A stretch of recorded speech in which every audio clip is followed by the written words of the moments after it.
Hi quilting friends, this is Janae King and my cat Margaret. She's decided to join us today. Anyway, welcome to part 2 of Cabin by the Lake for block number 5. So now my arch is completely done. So I'm going to set that aside and I'm going to show you the other two pieces that we're going to be working with for the block. And on the pattern you'll see a center piece that looks like this, and that is A12, and then A13 is this funny shape that goes around the bottom of the arch. So what I've done is I've cut these out of butcher paper, and these are exactly the size that I need them to be before I add the 1/4 inch seam. So I'm going to take this, which is the center of the sun, and I'm going to iron that onto, I'm going to iron the butcher paper onto the fabric. So you'll be able to see that. And then this piece right here is actually going to be a background piece. And so I'm going to sew that. I'm going to iron it on to the background. So I'm going to roughly cut around this piece on my mat, and I'm going to show you really quick how to add that 1/4 inch seam. So the first thing that you want to do is you want to make a pencil line or a removable marking pen around the outside of the paper pattern. So that's the first thing I'm going to do. Now don't forget, we're working on the back side of the fabric, the wrong side of the fabric. After you trace around the paper shape, you're going to add your 1/4 inch seam.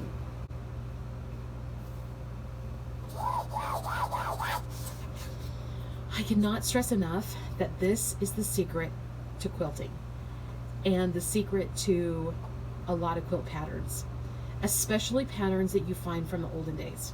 So a long time ago I got this book, and all it was inside was patterns.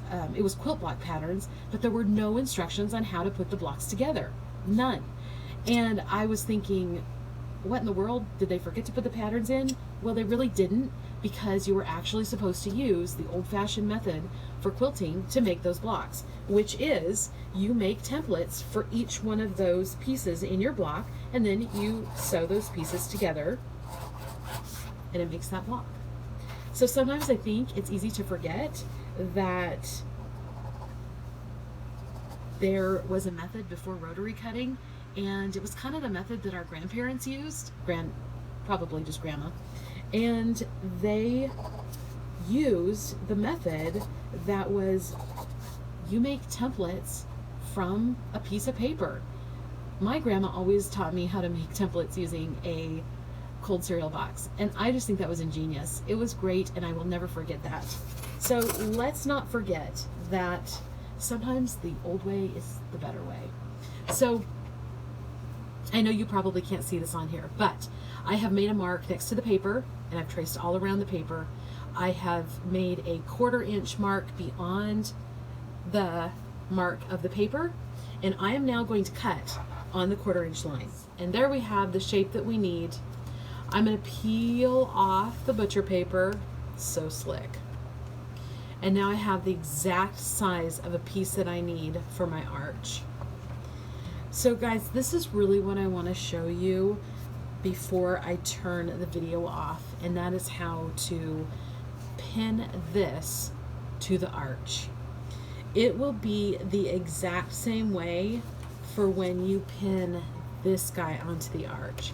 So this piece is going to go on the outside of the arch, and this piece will go on the inside of the arch. Hopefully you can see that, to make the center of the sun. So don't forget, this piece will be attached in very much the same manner as the center. So the first thing I'm going to do is I'm going to take the rounded edge of this piece and I'm going to fold it in half and I'm going to finger press the center. I want to know the center on this. I'm also going to fold my arch in half, right sides together, and finger press in the very center of the arch. So now I'm going to take this piece and I'm going to lay it right sides together on top of the arch, and I'm going to pin in the middle where those markings were. Now, okay, guys, this looks really weird. It's a really weird, two really weird shapes that you're going to try to put together. So what you want to do is you want to pin in the center, and then you want to pin on the ends.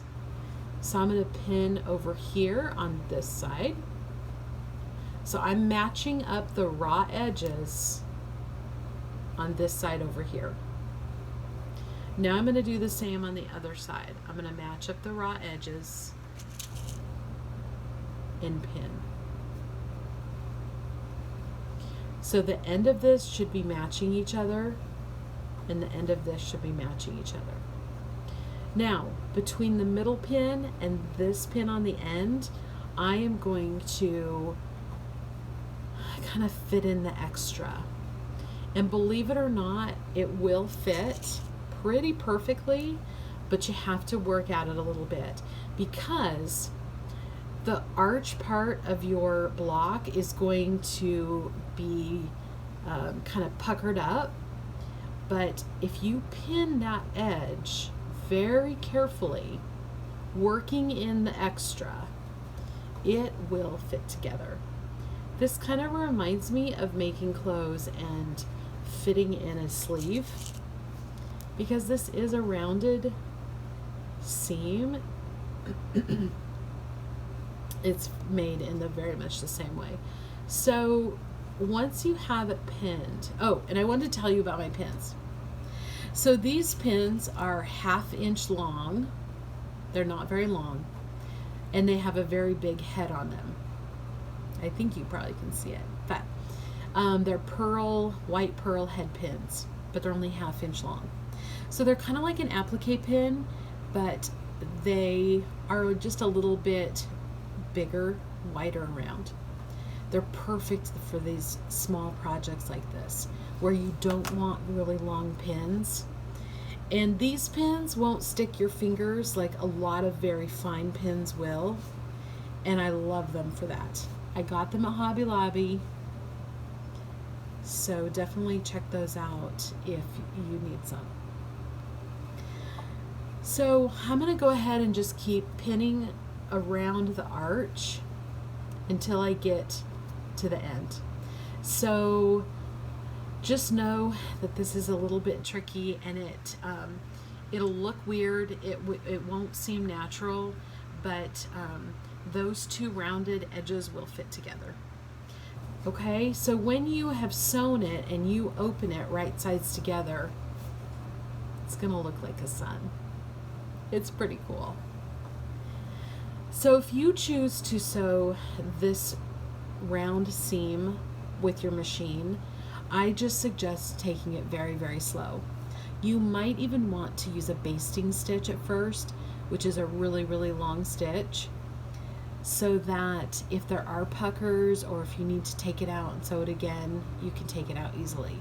You can always sew over it again if you need to. This is the seam that I would say is very helpful if you hand stitch it.